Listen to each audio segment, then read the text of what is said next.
people say, I can't imagine going through what you've been through. And I just tell them, yeah, neither could we. You can't imagine it and feel the grace of God. You can't imagine. You don't get grace for imagining it. You get grace in it. You get grace in it. And grace isn't a storehouse thing that you can just stock up and it's like, oh, we got lots of backup grace if we need to go grab some off the shelf.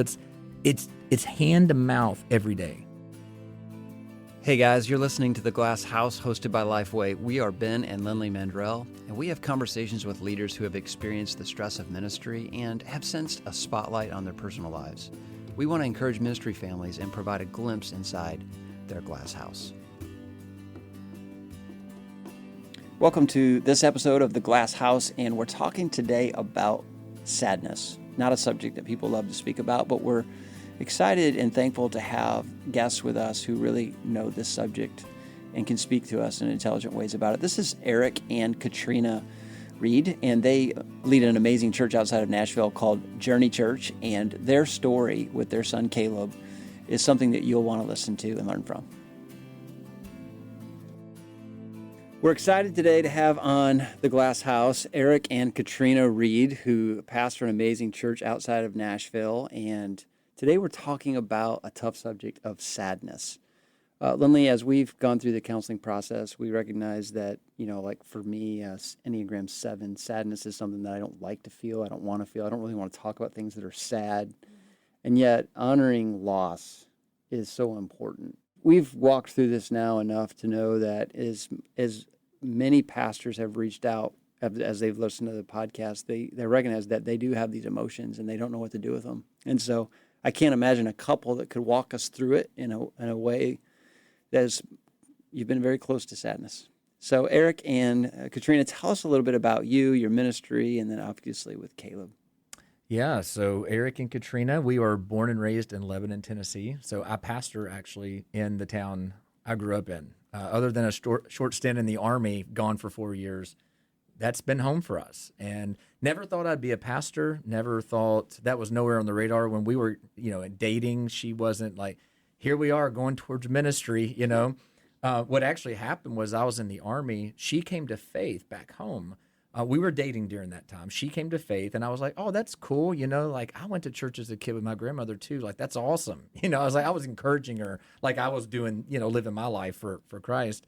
And that was the beginning point, along with several other things that God really started to do in my life through different circumstances and people, where I started to seek him as well. I started reading the Bible. And so together we both were making Jesus central.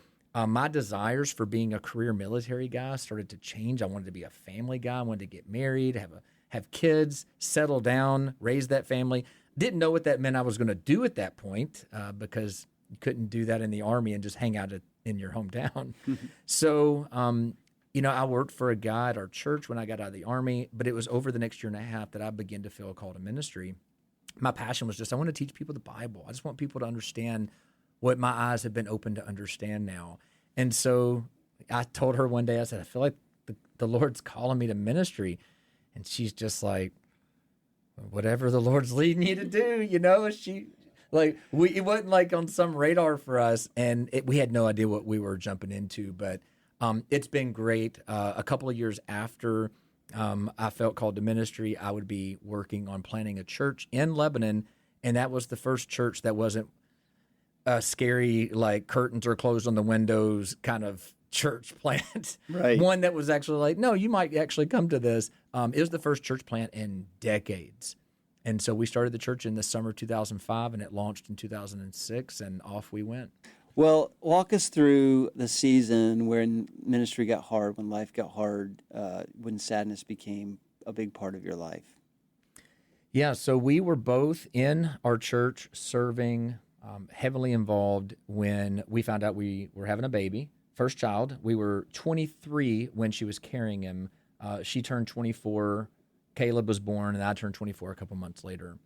And he was born premature, 10 weeks early, with essentially a bad kidney. He had a kidney with cyst all over it that needed to be removed. So when he was born, that was, here we are thrust into parenthood, but also in a hospital with a little 2-pound, 12-ounce kid that had issues. And we knew there needed to be a surgery. He started getting infections for a couple of months. They would try to treat him. They wanted him to get bigger before they did the surgery, but it became a risk reward situation. They needed to get the kidney out, and they thought it was better to go ahead and move toward that as opposed to waiting. And so what ended up happening was they removed his kidney, and we had the surgery. We felt like, okay, life should be normal now.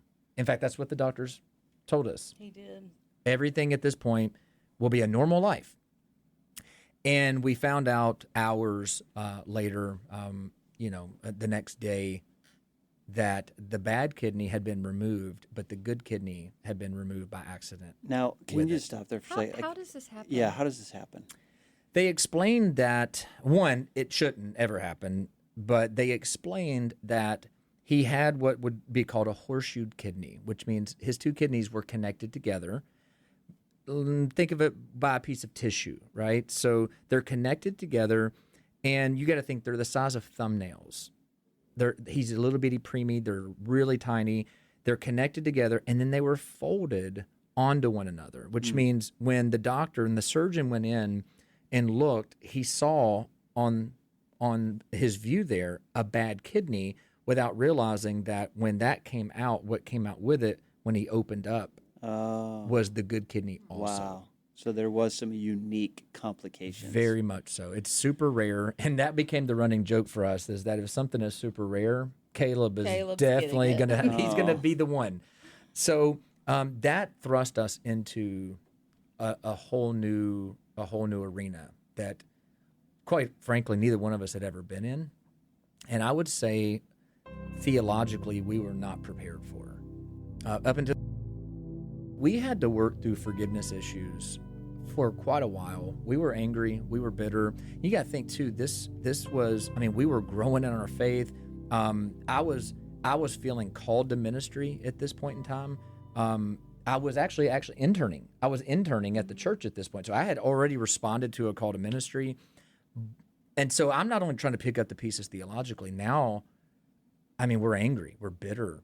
We're hating. I mean, I was having dreams about hurting him.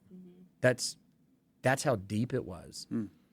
And the Lord began to bring conviction about that, to say, forgive as you've been forgiven. And that's not a flippant thing, but it's also not an easy thing. Well, it's one thing when somebody does something to you, but this is something someone did to your child. That's right. So there's a defensive mechanism that. That's right. Protective. A protective. You're a protector. Yeah. And so we had to work through forgiveness and what does that look like, and how it begins vertically with understanding your own forgiveness and your own sin and His grace before you can look horizontally to forgive others. Yeah. And we had to really work through that. And I mean, the teachings of Jesus on forgiveness corner you. They corner you because He says, unless you forgive as you've been forgiven. He tells the parable of the king and the servant who is forgiven a great debt, but then turns around and holds a lesser servant to account for the debt he owes him. Jesus says the king puts the debt back on him. He says, this is what will be like for you if you don't forgive as your Father in heaven has forgiven you. And you read that as somebody that knows you're not forgiving and going, oh, man, Yeah. I don't like this passage at all. And yet we had to work through it. And so we did get to a place where we forgave him.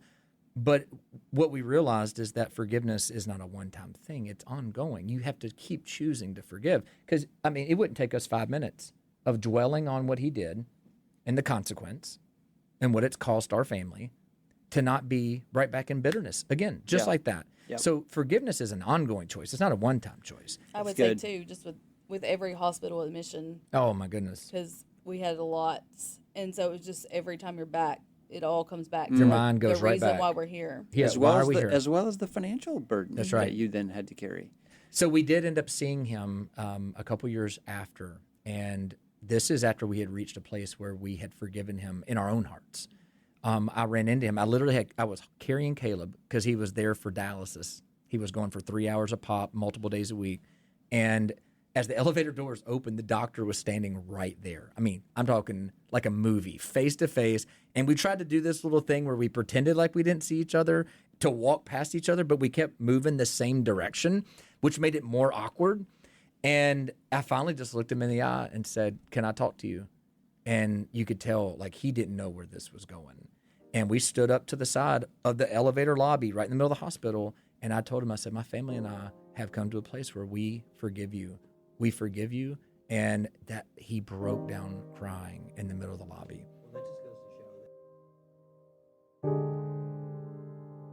Well, that just goes to show that he really was bearing the emotions. He was. just was very poor at showing it. He told me that day, he said, you have no idea how hard this has been for me.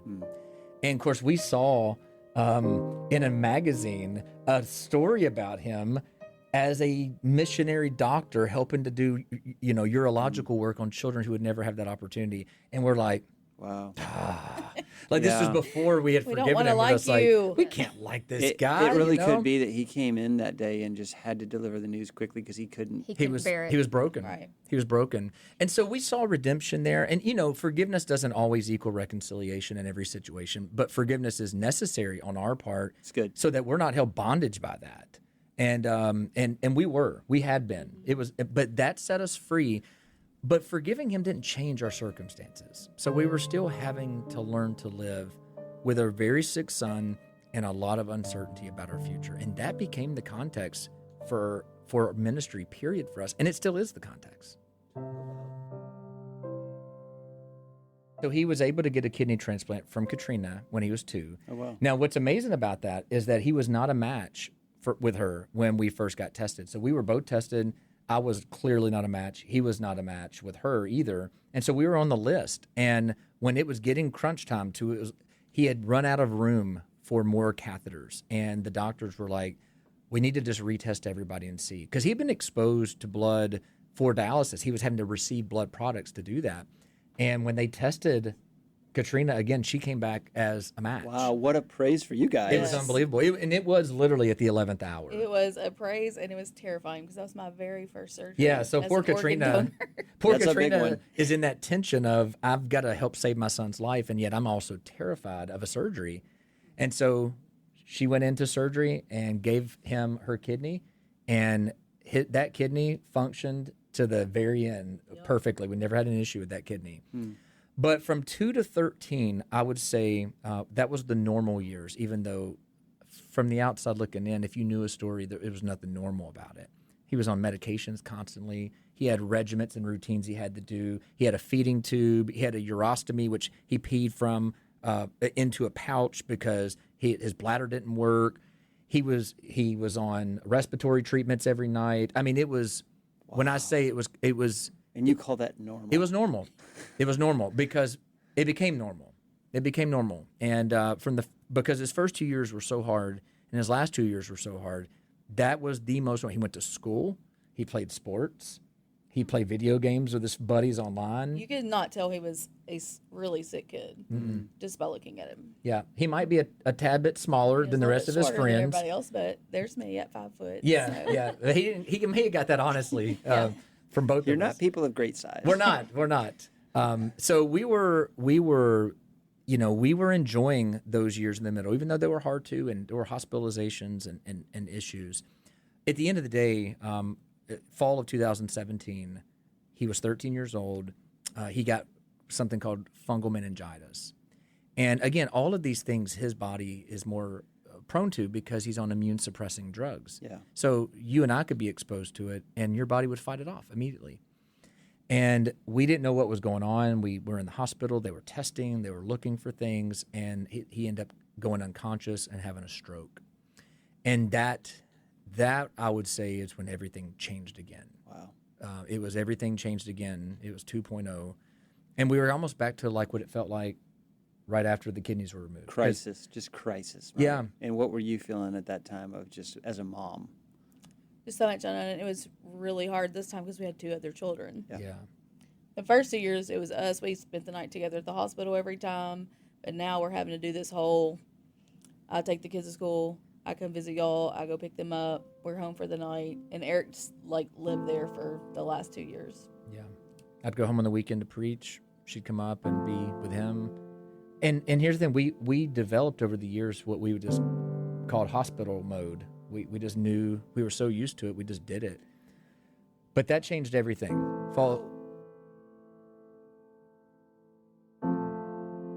In speaking today about the subject of sadness, I think it's important to recognize that sadness shows up in so many different forms. And for those of you who are listening, you're all dealing with sadness in some level. You know, there are pastors that deal with sadness because they just miss pre-COVID church and the joy of having a room full of people that was buzzing with energy and excitement. And they honor that loss by being sad about it.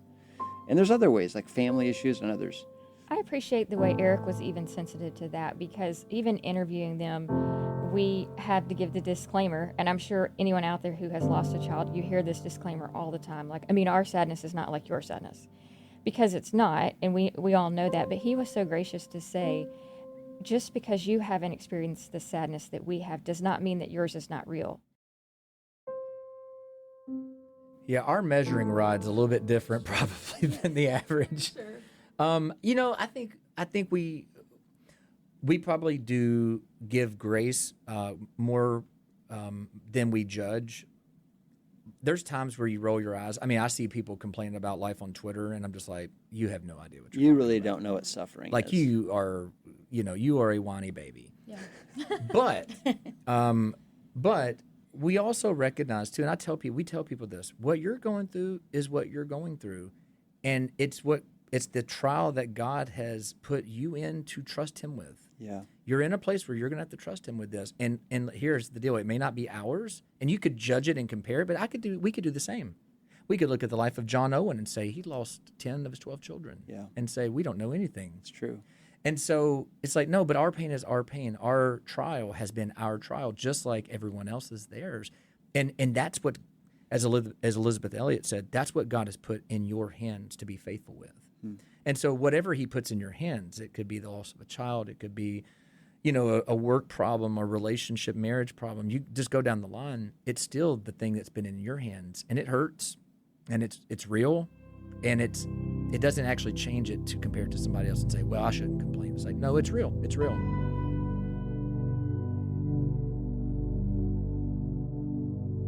As we went into November of 2000 and 2019, his respiratory, his oxygen levels dropped, and we went into the hospital with what we thought would be just like every other trip to the hospital. Yeah, he went in several times the last few years because he was unable to move his lungs. He wasn't able to clear them. He didn't have as much. cystic fibrosis, but his lungs acted like they had cystic fibrosis. It was a bizarre deal. He had something called bronchiectasis, and he had different things he dealt with respiratory-wise.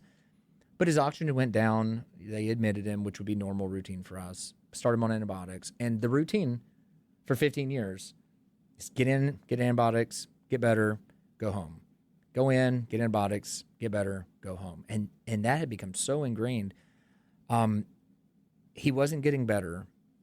And I remember I was at the hospital for the morning rounds. She was with the girls. I'd just taken them to school. And I remember the doctor came and said, we need to start discussing the possibility of what happens if he doesn't start improving. And I'm like, what do you mean? First time you've processed the fact that he's not going to turn around this time. For 15 years, we lived with a pretty sobering picture that we may lose him one day. It wasn't out of the realm. It was very much always simmering. But you don't ever know when or what might be the thing that does that. And it's in the hospital in this trip where all of a sudden the doctor even mentions that this could be a possibility. Were you there together? No, she No. was at home. He called me, and I was like, I don't want to talk about it. Because I was home by myself. And I don't like to get bad news when I'm alone, for sure. So I guess I came the next day, Yep. possibly. Yep. And they did rounds and discussed it. So I heard it then, and we asked questions. And It was the first time that we started to realize that this may not end with him going home.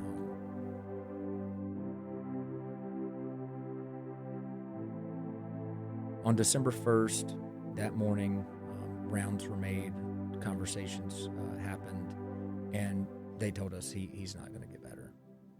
And Katrina and I talked and both just agree we don't want him to hurt anymore. We don't want him to be in any more pain. We don't want him to suffer anymore. And we went to the room. I remember we waited for the girls to come up there, and they had been at church with family. And I walked the girls into the room with them, and I walked them down the hall, and I told them the news. She was in the room with Caleb. I was outside the room, and I was just kneeling to the girls and telling them that Bubba's going to go be with Jesus today.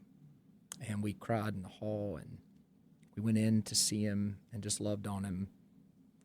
He was awake. We asked him, we said, Caleb, do you want to see Jesus today? And we said, blink your eyes twice because he can't talk. And he just did 2 big old blinks to us. And he loved the Lord. And that's a whole nother part of his story is he always knew that his life and his pain was a part of God's plan for him. His favorite book is Job. His favorite book of the Bible was Job. I would share his story at Fuge, still do, but he would go with me. I'd bring him on stage and share his story and talk about faith even when you're young, to cling to Christ even when you're young, because you don't have any guarantees of let's wait till I'm older. You need him now. And so we sat by his bed and rubbed his head and held his hand and watched him go be with the Lord, and was surrounded by our family, and we prayed and we sang, and all of this, we're doing very much in public and in front of our church. Let's talk about that for a minute, because it is the Glass House podcast, and we're talking to people who are dealing with stuff as they're trying to minister to the flock. How did you guys continue to lead a church through all that? Walk us through that, like just your own emotions, and how did the church receive that? I can assume they were supportive. Or even have the desire. I mean, I think that's, for me, I just want to be like, I'm done, and I got nothing. I got to go somewhere else and do something else. Yeah. I think what made it possible for us to not be in that place, in that position, is how great our church has been through all of this. Our elders, our staff, our people, we're always just so supportive of whatever you need to do, you do what you need to do. If that means you're working from the hospital for the next month, you work from the hospital for that. If it means you're not working at all and you don't need to preach, don't preach. And it really was, they meant it. And at the same time, we were very transparent all along the way with our church. We were very real about what we were going through. We were very real. I would talk about it in sermons. I would say in many ways, my time in ministry and our life with Caleb had paralleled the whole time. And so from the beginning, there was, I think, honestly, being Caleb's dad and being in our situation gave me a pastoral wisdom at 24 that I didn't have from life experience. Let me tell you something about that. I was with a church recently that was looking for a pastor, and I was asking them, so what are you guys looking for? And this guy who's on the search team said something I've never heard before. He said, we're really looking for a pastor who has suffered, because we realize that being a pastor is understanding suffering. And yeah. I can only imagine how God used that experience to give you empathy for people. That's it. I could be 27 and ministering to someone 67, but they believed and knew that I was having to cling to Christ in our lives. Yeah. And I think that's been a parallel all the way through. We've been honest about hurt and pain. We've kept them, in the loop on what we're dealing with and what Caleb was going. I mean, they were watching front seat. I mean, Caleb was a flesh and blood human being to them. They saw him. They touched him. They hugged him. It's part of their family, church family. That's right. And so, so we never tried to keep kind of like the face on. Yeah. We just never did that. We were just always real. I'd be real in sermons. I'd be real when I couldn't preach. It was just, we were real. And so to Lindley's point, did you guys have to take any time away? Did you take 6 months off? Did you do anything? He's typically on sabbatical every December, anyways. Yeah. And then we had I an was- extended time in January, and then When he had his stroke in October, they said don't even think about coming back until after the year, and even then take whatever time you need. Awesome. So from that point on, it was whatever time you need. And I was in Atlanta with him for rehab.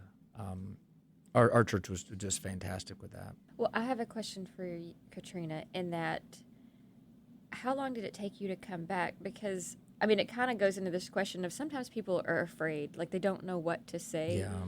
And so, I mean, I feel like it probably was really hard for you to come back at any point because everyone that sees you knows what happened, but they're afraid to say, you know, how are you doing? Because they know the answer to that. Like, it's that weird question of like, That was the question for 15 years. How are you guys doing? how are you doing? You well, know? I mean, We're doing great. We're How are you great. guys Yeah, like, doing? what do you want us to say? Like, and so, I mean, at what point were you even able to come back and not have to, like, almost eye dart everybody in the hallway? so I probably went back to church the following Sunday. Oh, Mm-hmm. wow. You were often, Yeah. you would miss some during that 2 years. I'm talking after he passed. Is that what you're asking? Yes, Yeah. yes. My We whole were family there. went back the very next Sunday. Was it Okay. helpful? It was. Oh, yeah. Okay. I mean, we Yeah. cried. I mean, we couldn't even stand in worship without squalling, but that's okay. Well, what I What want to is say about okay? this is with all of the difficulty of living in the glass house and all the challenges of being a pastor, we don't talk enough about like just the support. Yeah.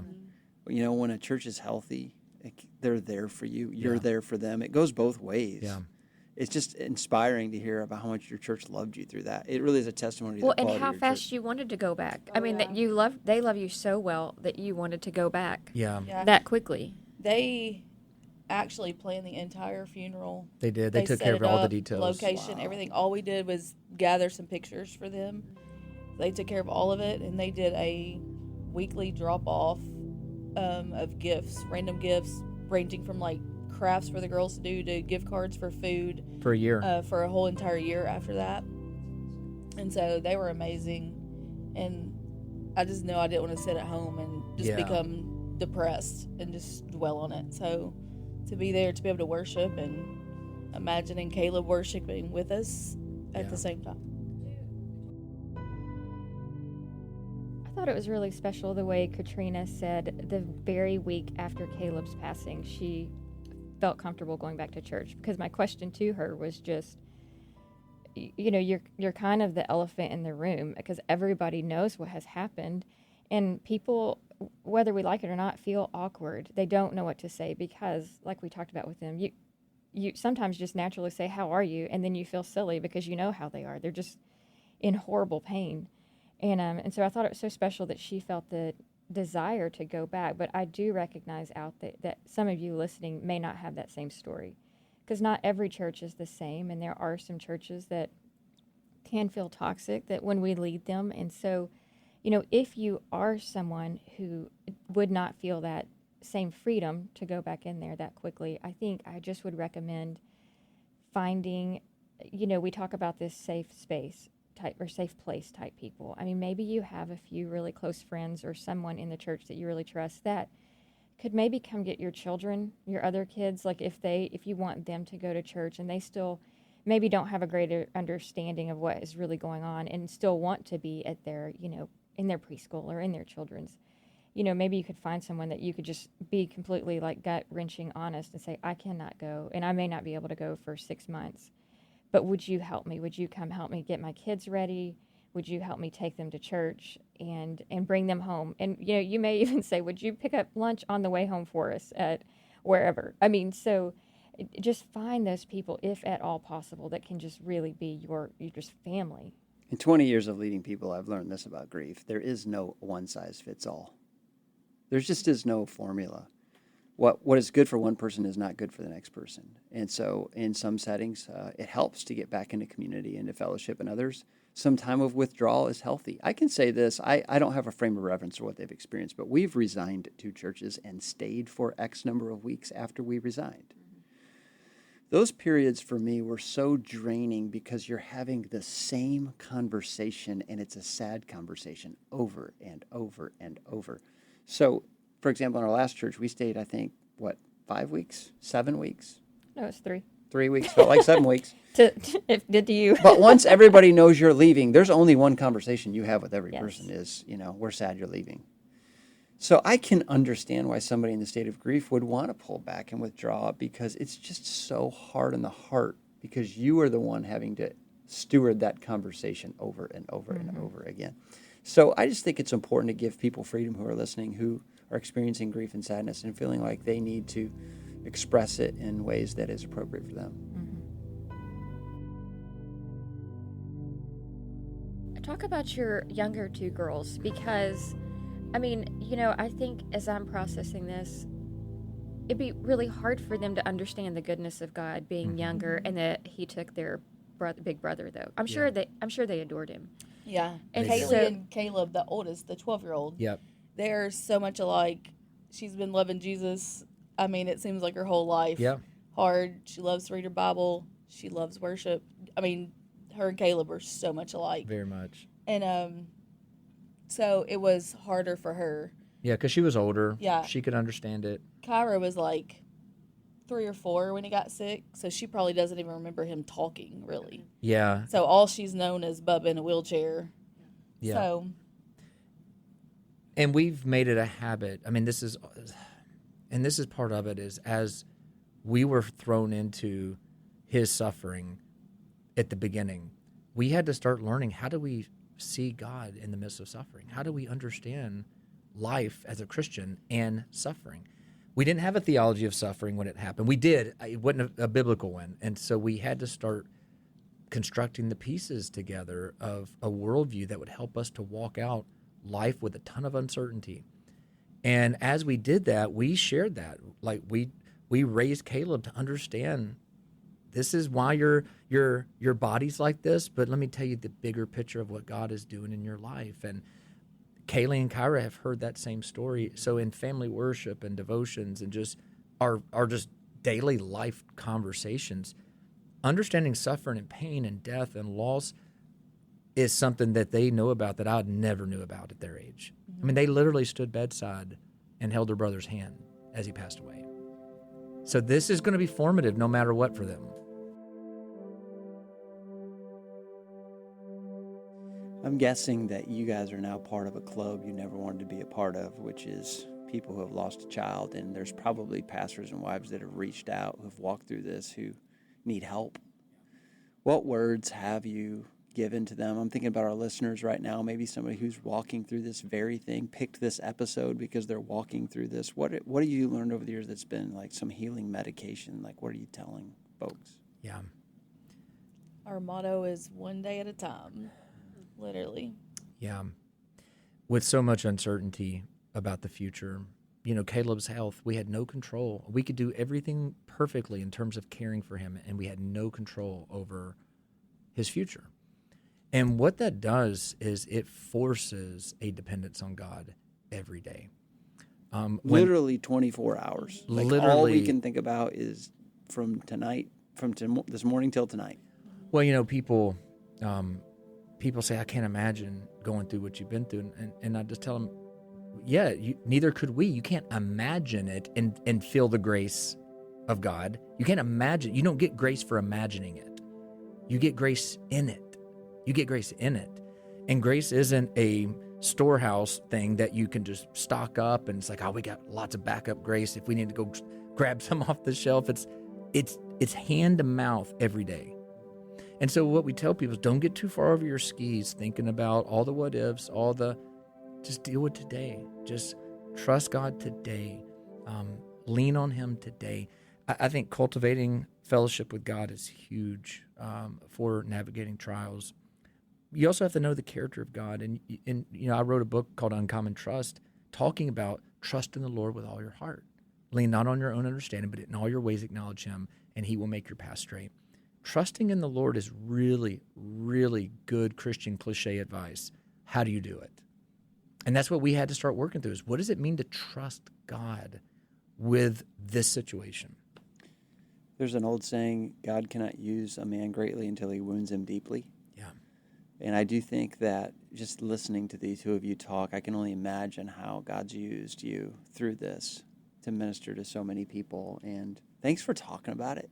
Like, Yeah. thanks for being willing to talk about it. I know this probably wasn't your favorite appointment of the month to have to come and talk about this, but it's so helpful, I think, to pastors and wives who are walking through grief to know I'm not alone. Yeah. No, they're not alone. They're not alone.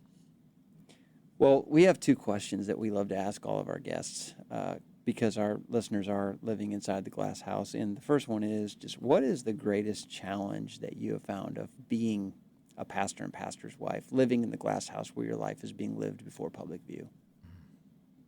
I'll speak for me. I don't know if she would say something different, but I think for me, I don't see it as a job to perform. I see the relationships that we have is personal. And so I think the hardest thing for me is when people walk away without talking to you, without telling you why they're leaving, people that you've invested in, people we've had live with us. We've got an open door policy. Like, we literally have people live with us 24/7. When I say we live our suffering out in public, it's like we have people live with us all the time. Our home is always open. We live in the middle of the town. People stop by. They don't knock. They walk in, and we like that. We really like that. That's our personality. But when you see people as friends and not just like, oh, you're our church members, and then out of nowhere, without warning or word, they leave, it hurts me a lot. And so I think that's been the toughest thing for me. I don't get hurt very easy. I got pretty thick skin. But that's the one thing that can get underneath there pretty quick is, man, I thought we were like for real friends, not like church friends, like I thought we were not playing that game. And so that hurts. I would just say I've met some women that are like, oh, you're Katrina. I don't ever see you. And my first ministry for me is my family. So I'm going to take care of my kids first. And then, I don't have to lead women's ministry. I don't have to teach Sunday school. All those things. So they think if they don't see me everywhere they are, that I'm just not there. Yeah. Do you feel pressure in that moment to be more seen? I don't.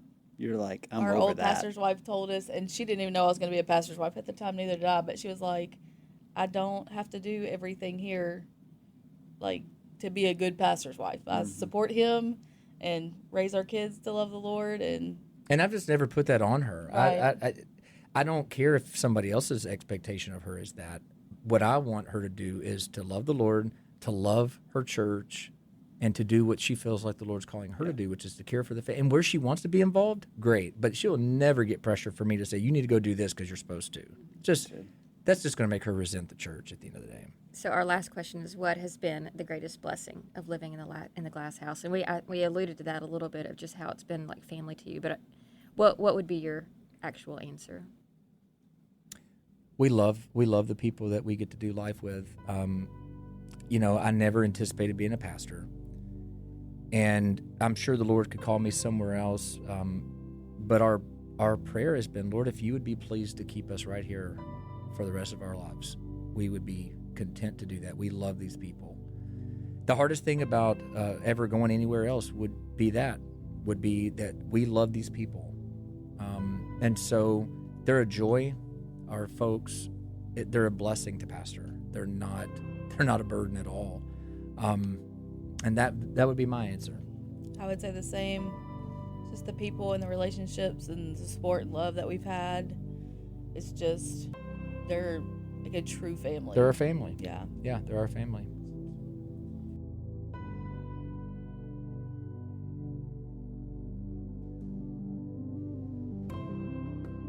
The Glass House is a production of Lifeway Christian Resources. It's hosted by Ben and Lindley Mandrell, executive produced by Joy Allman, produced and edited by Angie Elkins, original music by Robert Elkins, and graphic design by Cameron Spooner. Thanks for listening to The Glass House, where we hope to shed light on the dark places of ministry, one conversation at a time.